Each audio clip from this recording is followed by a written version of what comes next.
सभी साथियों को मेरा नमस्कार। दोस्तों, आज हम समांतर रेखाएं और तिर्यक रेखा संबंधी कुछ तथ्यों पर चर्चा करेंगे। दोस्तों, जब दो रेखाएं जिनके बीच की दूरी कभी भी परिवर्तित न हो, समांतर रेखाएं कहलाती हैं। या ये कह सकते हैं कि ऐसी दो रेखाएं जो कभी भी आगे या पीछे बढ़ाने पर एक दूसरे को काटती न हो, वे समांतर रेखाएं कहलाती हैं। और इन समांतर रेखाओं के बीच की दूरी अनंत तक के समान रहती है या एक ही माप की रहती है। इनका कुछ उदाहरण जैसे रेल की पटरियाँ और आयत की दोनों भुजाएं होती हैं। समांतर रेखाओं के बाद एक टर्म आता है तिर्यक रेखा। तिर्यक रेखा का अर्थ होता है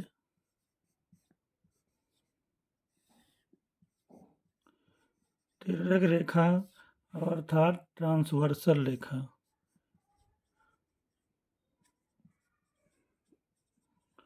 ट्रांसवर्सल लाइन या तिर्यक रेखा वह रेखा होती है जो दो या दो से अधिक रेखाओं को कई बिंदुओं पर काटती है। इस चित्र में रेखा ए बी सी डी और पी क्यू हैं। इनको एक ये रेखा यम एन काट रही है। ये रेखा कई रेखाओं को तीन बिंदुओं पर या अलग अलग बिंदुओं पर काटती है। तो इन ए बी सी डी और पी क्यू रेखाओं की तिर्यक रेखा यम एन रेखा कही जाएगी। इन समांतर और तिर्यक रेखाओं के आधार पर कुछ कोण होते हैं जिनकी जानकारी होना हमें आवश्यक है। जैसे हम इस चित्र में कोणों को लिख लेते हैं।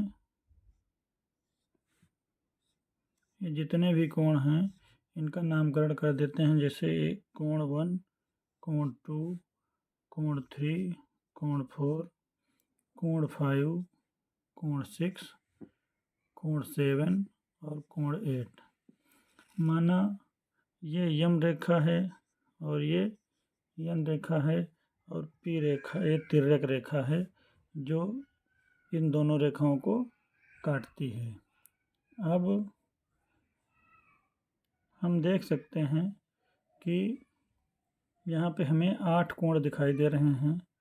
तो इन कोणों के कुछ स्पेसिफिक नाम होते हैं, जैसे संगत कोण।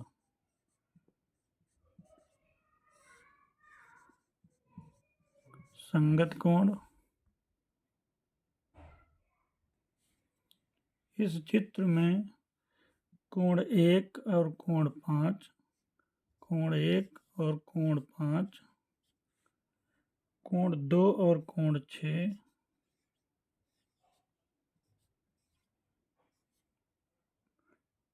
कोण 4 और कोण 8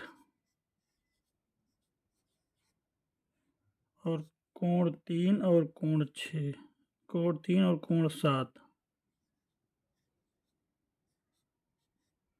ये एक दूसरे के संगत कोण कहे जाते हैं। अर्थात इसमें चित्र में देखिए, इस लाइन के और इस तिर्यक रेखा के इस साइड में लाइन के ऊपर वाला कोण, इसमें भी लाइन के ऊपर वाला कोण एक दूसरे के संगत हैं।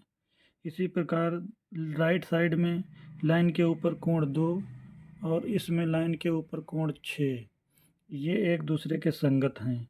इसी प्रकार लेफ्ट साइड में लाइन के नीचे वाला कोण 4 और लाइन के नीचे वाला कोण 8 एक दूसरे के संगत हैं। इसी प्रकार लाइन के नीचे कोण 3 और लाइन के नीचे कोण 7 जो कि राइट साइड की तरफ हैं, एक दूसरे के संगत कोण कहलाते हैं। यदि ये दोनों रेखाएं एक दूसरे के समांतर हैं, यदि ये दोनों रेखाएं एक दूसरे की, कभी कभी ऐसा होता है मान लिया दोनों रेखाएं एक दूसरे के समांतर नहीं हैं, अर्थात इनके बीच की दूरी बढ़ रही है और घट रही है। अगर तब कोई तिर्यक रेखा काटती है तो कोण तो संगत वही माने जाएंगे। 1 2 3 4 5 5 6 7 8, लेकिन ये संगत, इसके संगत कोण ये, इसके संगत कोण ये, इसके संगत कोण ये और इसके संगत कोण ये माना जाएगा। लेकिन यदि ये दोनों रेखाएं एक दूसरे के समांतर हैं तो संगत कोण आपस में बराबर होंगे, अर्थात एंगल 1 बराबर हो जाए एंगल 5 के, एंगल 2 इक्वल हो जाएगा एंगल 6 के, एंगल 4 इक्वल हो जाएगा एंगल 8 के और एंगल 3 इक्वल हो जाएगा एंगल 7 के। अब दूसरा टर्म आता है एकांतर अंतः कोण। अंतः का मतलब अंदर वाले, और एकांतर का मतलब होता है इस तिर्यक लाइन के एक दूसरे के विपरीत, अर्थात यहाँ पे दो एकांतर कोण हैं, एक कोण 4 और कोण 6, इसी प्रकार कोण 3 और कोण 5 एकांतर कोणों में हो जाएगा। अंतः कोणों में कोण 4 एंड कोण 6 और कोण 5 एंड कोण 3। दोस्तों अब एक टर्म आता है एकांतर बाह्य कोण। एकांतर बाह्य कोण का मतलब है कि तिर्यक रेखा के एक कोण इधर होना चाहिए, एक कोण इधर नहीं होना चाहिए। जो कि आंतरिक कोण हम बता चुके हैं, अंतः कोण 3 4 5 और 6 कोण आंतरिक कोण हैं और 1 2 8 और 7 जो है बाह्य कोण हैं। एकांतर का मतलब है इस तिर्यक लाइन के एक इधर होना चाहिए कोण, एक दूसरी तरफ होना चाहिए। तो अब यहाँ देखिए कि कोण नंबर 1 और कोण नंबर 2, कोण नंबर 8 और कोण नंबर 7 बाह्य कोण हैं, बाह्य कोण हैं। लेकिन यहाँ पे एकांतर की बात जब आ रही है तो एकांतर का मतलब एक कोण 1 और कोण 7 ये एक दूसरे के एकांतर हैं, और कोण 2 और कोण 8 ये एक दूसरे के एकांतर बाह्य कोण हैं। अर्थात यहाँ हम इसको कह सकते हैं कि कोण 1 और कोण 7 और कोण